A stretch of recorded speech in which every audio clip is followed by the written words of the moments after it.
The fear of the Lord is the beginning of wisdom, and the knowledge of the Holy One is understanding. Hello, everybody, and welcome to the Game Changers podcast. The quote I just said a while ago is taken from Proverbs chapter 9, verse 10. As you could probably tell, this episode is a special episode. Our guest today is a young man who has the Bible at heart. He has the passion for the study of the Bible at heart.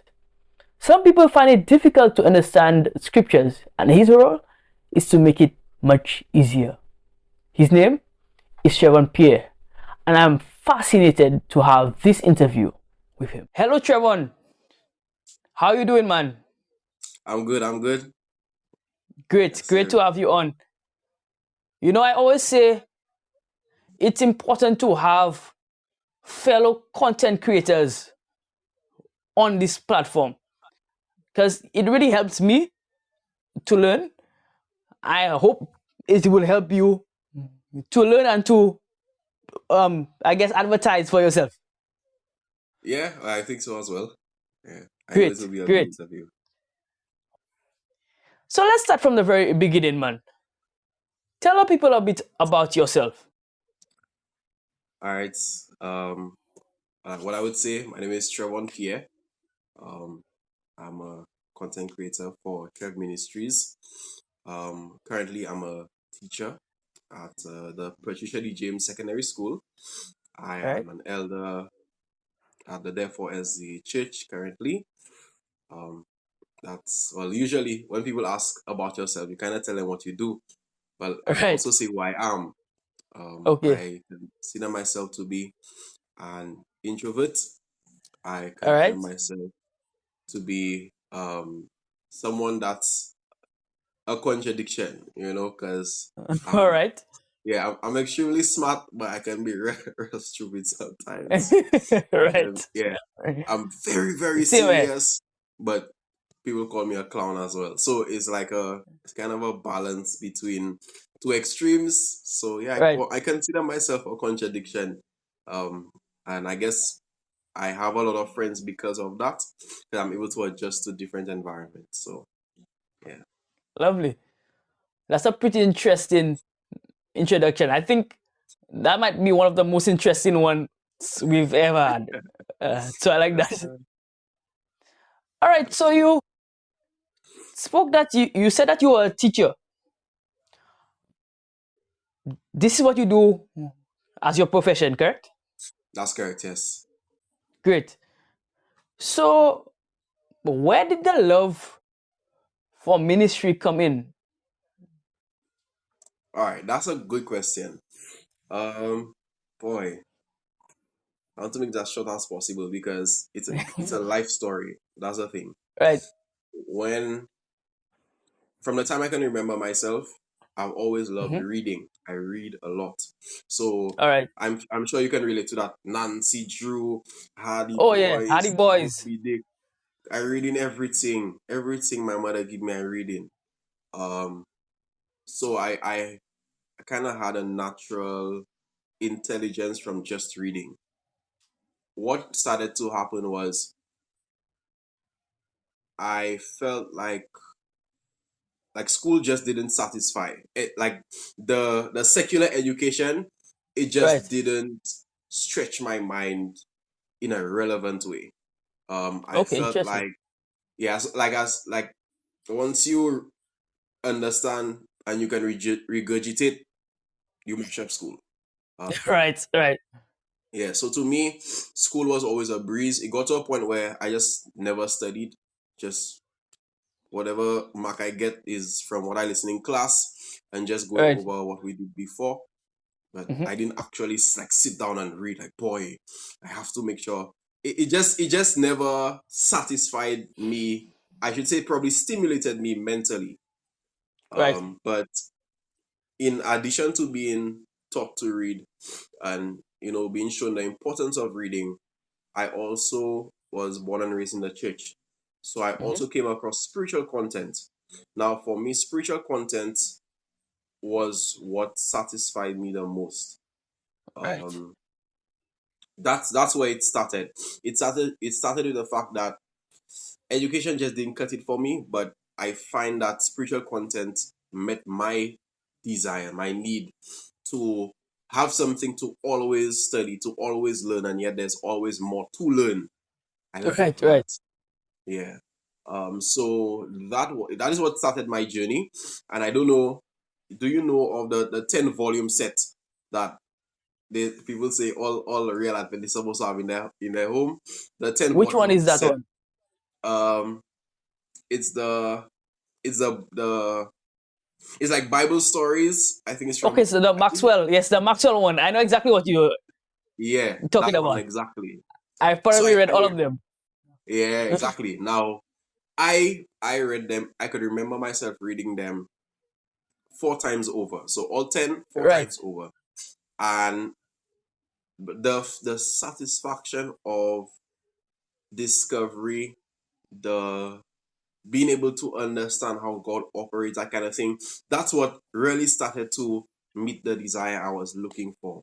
So that's what really started my desire for spiritual things. And Mm-hmm. then the passion for sharing with others, it was a natural result. Okay. Because I find that a lot of individuals, a lot of my counterparts, really did not understand a lot of things that I was able to understand by just reading. So I found myself explaining a lot. And I'm like, well, okay, if I can get them to understand it, then we can share the same excitement I already have. Um, so that's something I kind of, that's where I started. I just wanted to bring people to a point where they can understand as much as I do. They can be as excited about the word as much as I do. That's why I started. Um, then well, let's hope he never watches this. But one of my friends began to question God a lot. And I felt like I was inadequate to answer him. Right. Um, I could like literally remember that during, I think it was early teens or Cornerstone, one of them. Okay. And I just could not answer his questions. I'm like, wow. Like it didn't shake my faith to a point where I questioned God, but I felt inadequate because I couldn't help him. I couldn't help Right. him. I couldn't answer him. So that brought me into apologetics, which is, well, I should say Christian apologetics, which basically is like a school of thought that helps you learn how to defend God, the study of God, Right. who He is from the Bible, that kind of thing. So now I started to see the philosophical relevance of the Bible, where like the deep questions everybody has: if God is good, why is there evil? That kind of thing. Mm-hmm. That I started to get into that, and for me, it opened up an entire new world of understanding God that I've never seen before, I've never heard before. I'm like, yes, I'm definitely in the right place because Right. I could tax my mind completely. I could stretch my brain and know that it contributes to my salvation and the salvation of others. So there was that relevance to that. Um, that it really kept my drive going. So that's why I developed the habit of learning to teach. I like to help individuals understand God, who He is, what He does, why He does what He does.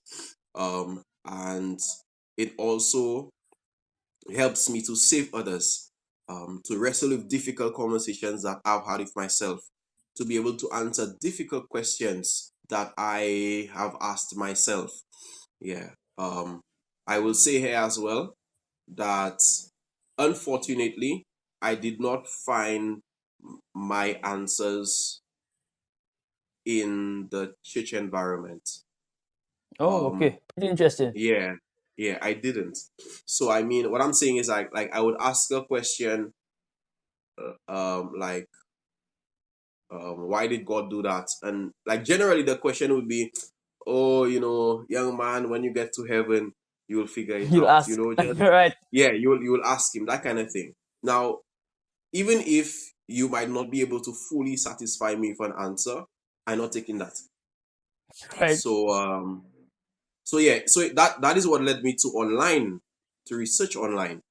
And honestly, I thank God that I was led to the right resources. Because I'm a part of the Adventist church, I tried my best to remain in Adventist content alone. And for me, that helped because that's what led me to Amazing Facts. Now, Amazing Facts by Doug Batchelor, I think, is a place everybody should start. Um, so that helped me a lot, and it developed my love for prophecy. Then I started to look at Mark Finley, and then I started to go to YouTube. I think I'm here before YouTube. So when YouTube came, I was Right. I was able to get some content from YouTube as well. So it's a combination of these different experiences that really helped me equip myself to answer my questions and the questions that other individuals would have. I find that pretty interesting. So your passion for learning then helped your willingness to teach and to share. Right, right. I like that. So you were not just consuming the content, you now wanted to create the content. Yeah. Maybe not officially, but even through like just teaching. Now I know you started a Bible study. Where did that come from? The Okay. starting of the Bible study, particularly like Yeah. a weekly Bible study. Now for that, that one took a while to come because, for one, I feel like the my church puts a cap on age. All So, right. like, you would have to be at a certain point of experience, reputability, respect, Mm-hmm. for you to say that you are conducting Bible studies. So there was that cap. Now, usually you would expect that a man of experience by 30, 35, someone that has been in the church for so long, these are the individuals that would want to start Bible study. But for me, because I uh discovered my passion so early and started to perfect the craft, I found that it was it was easier for me to kind of break the status quo. So, like, one of the things I'll always remember is, like, I think I was 18 years old, and I was teaching the adult lesson. Like, I was a Sabbath school teacher for adults, and I'm the youngest person in the adult class. If you understand, like, Right. because I'm supposed to be at 18, I'm supposed to be in the collegiate class, right? Right. That 18 to 25 gap. I don't know. I have never seen the quarterly until studying with you all. Yeah. So, so I think so because of the way that the church regards age, Mm-hmm. I had to wait a while before I could say, okay, I want to start a Bible study. So I'm saying that the passion has always been there, but I respect the culture of the church, and I waited a while before I could avail myself for Bible study. Um, so yeah, so at Maranatha, I did start Bible study. I can remember, like, literally every Tuesday afternoon on the steps outside the church, we would do Bible study. So that's my earliest memory of conducting Bible study. Um, then you fast forward to working at Praise FM, and Mm-hmm. now you can say that my name is on the map. So I am known for being able to explain the Bible. So I think that also increased the confidence of the church in me to be able to say, "Hey guys, we can start a Bible study," and it doesn't raise red flags like, "Boy, look, Right. this Right. guy's Right. starting Mm-hmm. some madness," right? So so while working at Praise FM, that's when I started to conduct Bible studies at the Lifeline Center when it was still being run by the church. And part of the Lifeline Center initiative was to be able to minister to the community in every possible way. So financially, academically, that kind of thing. And Pastor Philip wanted me to help in the spiritual aspect. Okay. So yeah, so that's how that started, where I would have every Friday night, I would have Bible study physically in the Lifeline Center. Then COVID came, so we had to scrap that. I'm like, you know what? I already have um, a group of interested young people in Bible study. I will not allow um, COVID to prevent us from continuing. So this is why I started to purchase Zoom. Right, Zoom is about how much I don't remember, but yeah, The it's $15 it's about that? yeah about $15 a month. Right. So I started to purchase that, and now we started Bible studies online. Now it's much easier to be consistent online. Um, so I've been doing Bible studies, yeah, for like 3 years, about that. Um, yeah, yeah. So from that point, you kind of have like my territory is being expanded. So then, Mm-hmm. I had to present at a medical missionary course, and that led me to encounter French people from Canada. So that's another Bible study by itself. And then there are individuals that don't like to study in groups, so they prefer one-on-one.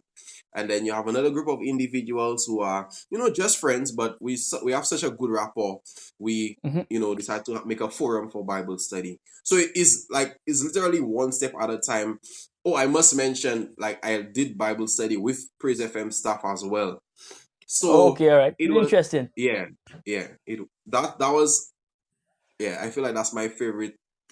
I want to break the body out there. Yeah. But that was my favorite Bible study sessions in my life so far. Um, it was, yeah.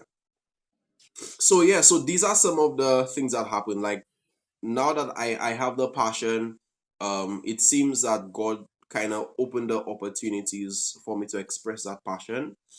And even when it seemed that there's no opportunity, I decided to make an opportunity. So that's kind of why, I'm at a point where I do Bible studies every day of the week. Um, yeah, that's Wow. That was a pretty interesting journey.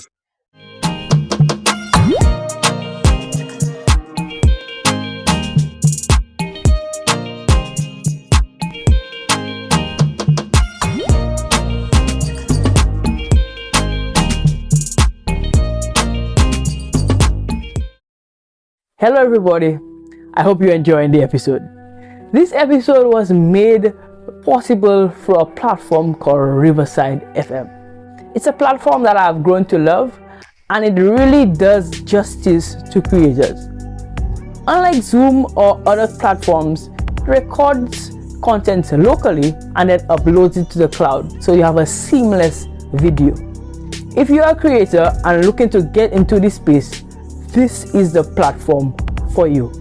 Click the link down below to get started today. Have you gotten your official Game Changers merch yet?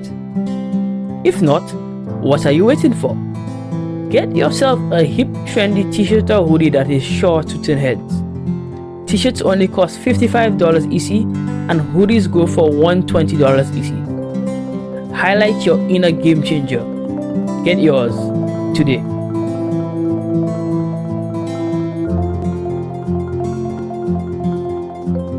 Game Changers proudly supports Kids Health Creative, a publishing house encouraging children ages 4 to 12 to live healthy lifestyles, all while having good, clean fun. Get the latest book, Be Smart, at 10% off when you use promo code QUINNST at checkout. That's QUINNST at checkout. Get yours today.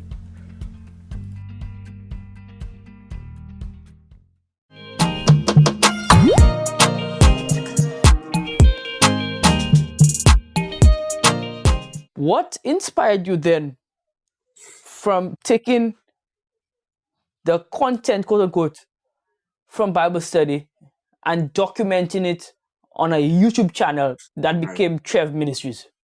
Okay.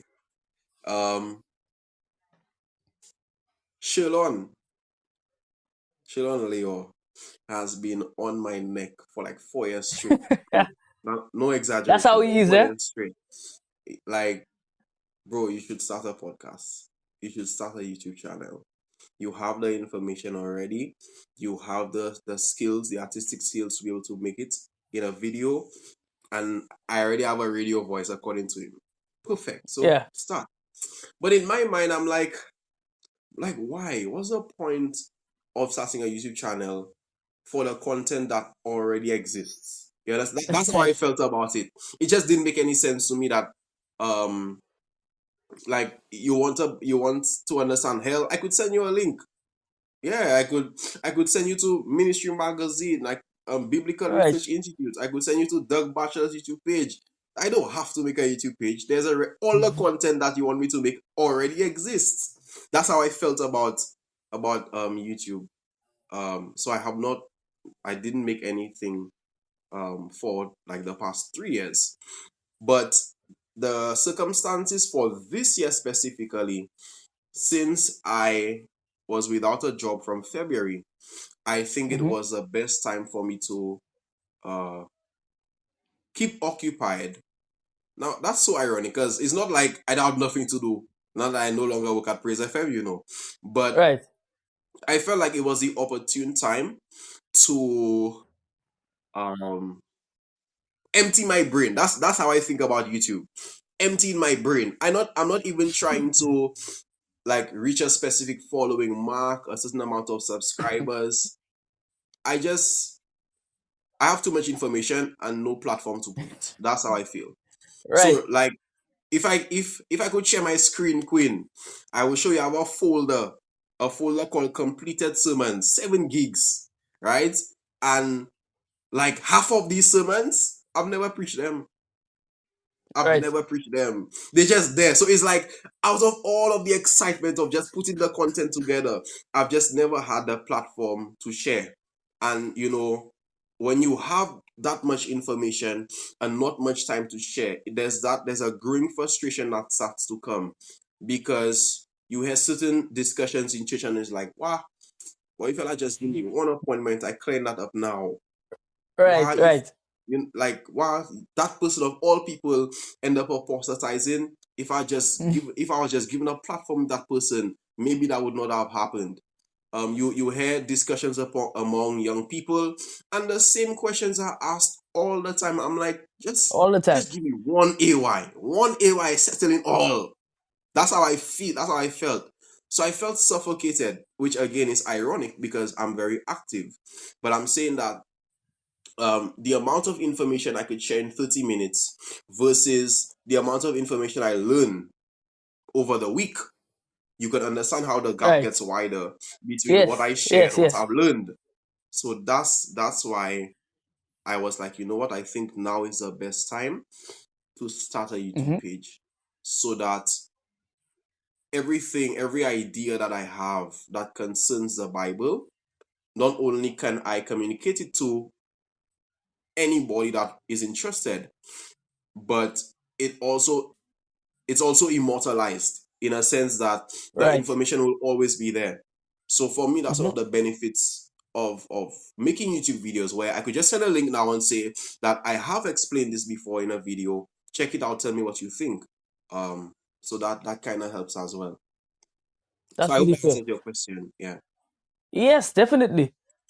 And I like what you said at the end about the immortalization of the content, because that's part of what I thought of when I started Game Changers. It's the production of timeless content, Right. content that will be relevant whether I am here or not, and whether or not it becomes a monetized entity Yeah. or so going forward, the information would always be there. Yeah. So, yeah, I get that. All right, bro. So, yeah, I really like that. I really, really like that you chose to make content for that reason. I always say it's important to start with your why. And your why, it came from a pure place, right? It came from a position of wanting to share with others and wanting to give others an opportunity to learn what you know. And I guess that makes your content even purer. So I like that. So tell me, Trevon, What type of style is your YouTube page? What is your content like? Okay. Um, my currently speaking, what I do is that I make PowerPoints and Mm-hmm. I voice over these PowerPoints, and that's basically what the video Okay. is. Of course, I believe in audio visual learning, based on Edgar Dale's code of experience. People remember about Mm-hmm. 50% of what they see and hear. People remember 10% of what they see and 20% of what they hear. So for me, um, Mm. giving that audio visual touch to it is more effective in helping individuals learn. Another reason Right. why um, I make PowerPoints for all presentations for that matter is because I don't want people to take my word for it. I violate the Right. rules of PowerPoint Queen, because let me tell you, people have spoken to me so many times. PowerPoint not supposed to have the paragraph. PowerPoint not supposed to have all of these words on one slide. I know. I'm Yeah, okay yeah, with yeah. that.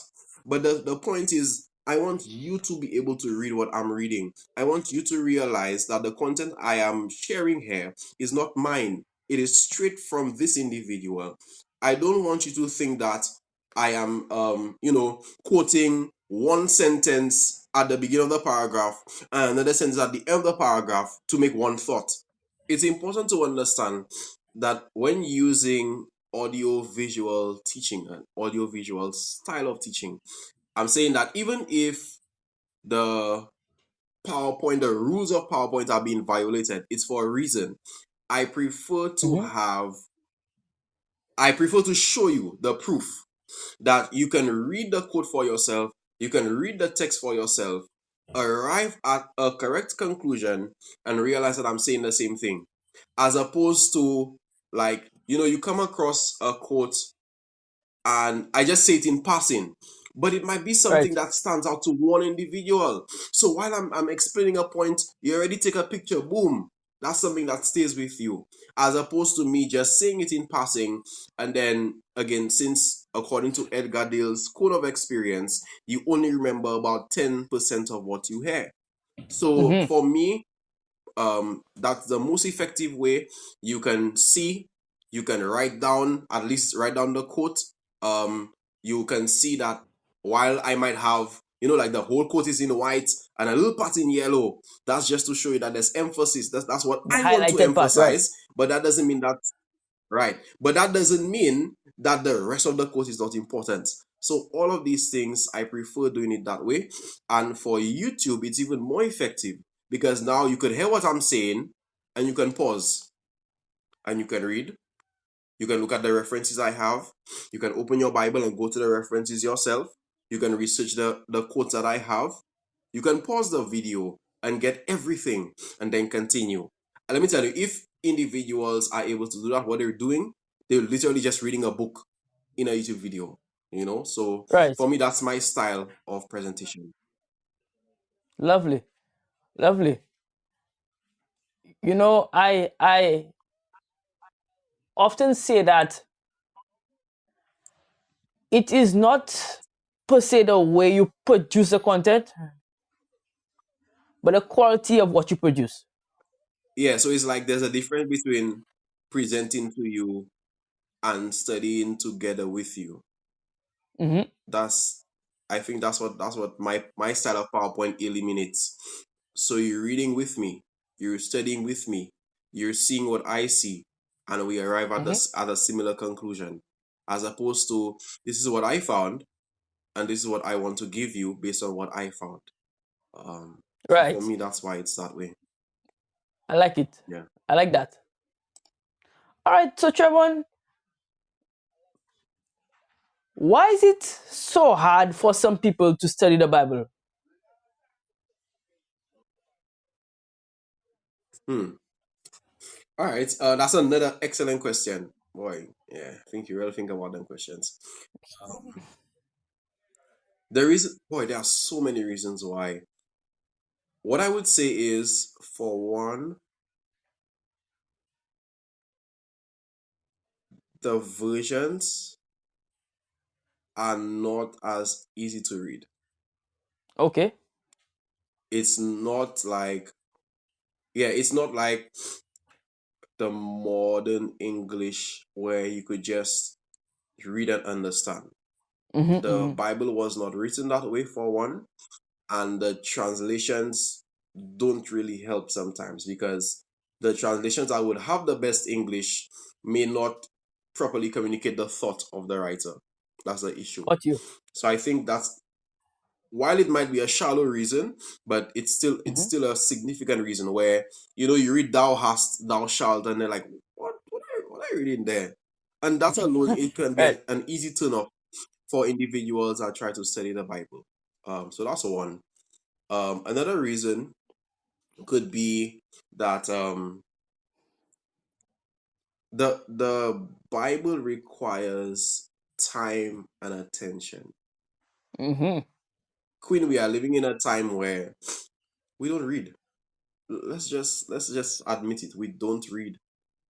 Our attention span continues to be shortened by YouTube shorts and TikTok videos and vines and much shorter songs with more repetition. Our attention span is shortening. Right. So the discipline that it would take to sit down and go through a text and stretch the mind to wrestle with the text and to pray and to stay until you understand the text, you hardly find someone that has a patience for it, even if the scripture itself is for their salvation. Hmm. Um, so for me, that's another major issue that just culturally speaking, we don't read. We don't have as much patience. We have short attention spans. So I just don't see the significance to reading the Bible. That's another reason.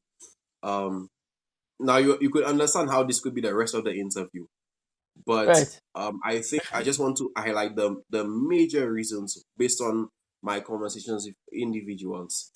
The third reason I want to mention is the way that the Bible was written is like it's like a it's like a puzzle box. Right. So you have to be able to, and if you put a puzzle together, you would understand. You have to be able to empty out the box and separate the pieces. When you separate the pieces, you see, okay, that looks like the corner. That looks like the corner. Okay, Mm-hmm. that piece is similar in color, so I think it can fit there. That's how the Bible works. So if I want to understand who Jesus is, then I need to go throughout the entire Bible to get a full picture of who he is.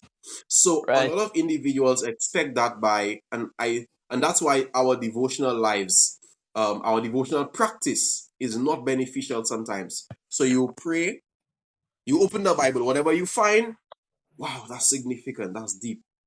You post that on your status. It's a psalm. You don't know the context. You don't know the significance. You don't know the application. You don't know who wrote it. You don't know when they wrote it. You don't know who they're writing it to.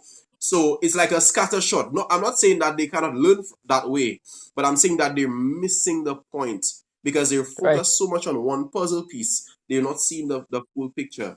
So I think that incorrect Bible study practices also makes it difficult to read or study the Bible. That's beautiful. I think, and I think all the points that you have highlighted really speak to misunderstanding of how to study, I guess. So, so learning how to study properly would make studying the Bible easier. At least it Yeah, should. agreed. Got you. Got you. Yeah, I think that's really interesting. All right. So Trevor, we're moving on to our quick hitter questions. Now, these questions are some easygoing questions meant to be answered very quickly, as quick as possible. all right. So, in Okay, 30 all seconds right. or less, if you can. Okay. but we won't hold you to it. All right. If Yeah, you have to I'll go try over to keep 40 it seconds. short. 'Cause Uh, the way my brain works, I feel like I have to look at every angle. right, right, right. I'll do my best. Let's go. Okay, so the All right, first I'm one, ready. I want 3 quick tips to studying the Bible. Okay, 3 quick tips to studying the Bible. One, you must pray before you start. Okay, Two, one. you should do a word search. All right, so you should do a Mhm, word search. So focus on one specific thing to learn. And number three, always ask yourself, where where is Christ in what I'm studying, and mhm. how can I apply this to my life? All right, so Lovely. that's less than 30 seconds, right? Yeah. And you have a video on that, right? Correct? Oh yeah, I have a whole series on that. Keys for Study is the series for that, where like literally we just look at different ways that you can enhance your study of the Bible. So yeah, Yes, and we'll Keys leave for that there Study. in the card. We'll leave that in the card so you can so so you can get quick access to that. Right? So that's lovely. Second question. And we ask all the young people who are on this podcast this question. Apple or Android? Android and that's easy. That's light work. You see, any day Android. Apple I Right. find is not user friendly unless you start with it. Um when I say start, I mean from its earliest inception, Mhm, you've already mhm. gotten the hang of it. But Right. someone that could just sit down and just be introduced to Apple, it's really not user friendly in my opinion. Um, Mhm. it is I would say it's superior in terms of processing power and Right. quality, but I think a lot of things are get locked by price. So Right. that it's clearly a niche market. So For yeah, sure, I for sure. prefer Android any day. Yeah. Makes sense, makes sense. Lovely.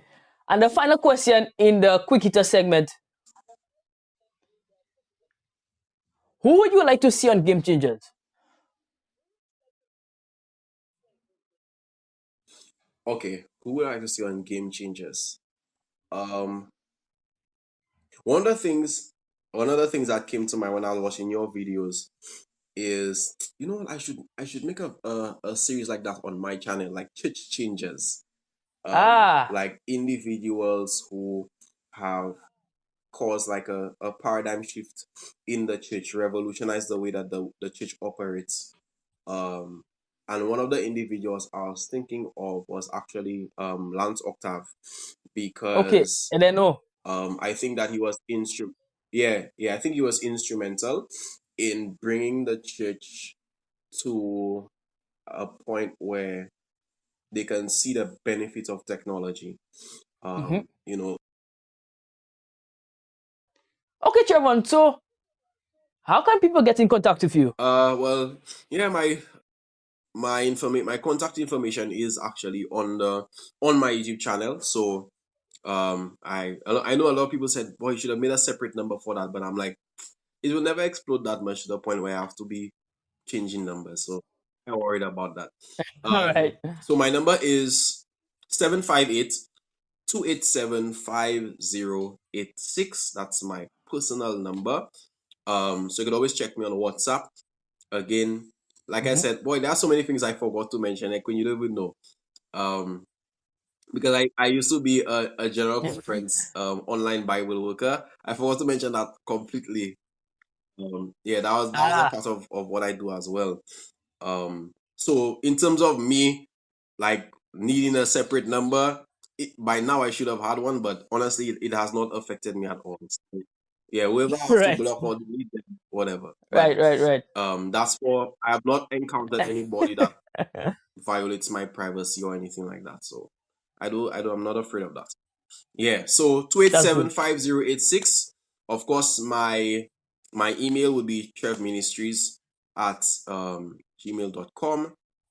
If you feel free, if you want to contact me there, you can. My name is Trevon Pierre on Facebook, so you could always add me on Facebook as well. Although I don't really use it, but that's a good place to start. So yeah, I think these are the main ways that you can contact me. Yeah, and if you want to reach me for anything, you can always check. Yeah. Yes, sir. Lovely. And as usual, we will leave the links down below. Okay, Trevon. My final question to you is, what advice would you give to somebody who wants to become just like you? Boy, just like me, you say. All right, I'll take Just that like you. in context. I would Right. for me, I would tell them the same thing that Shilon told me. You know, it's a power of the start. It's a power of the start. I think he actually has a blog on that. Usually we wait for all obstacles to be removed. Everything has to be in place before we begin.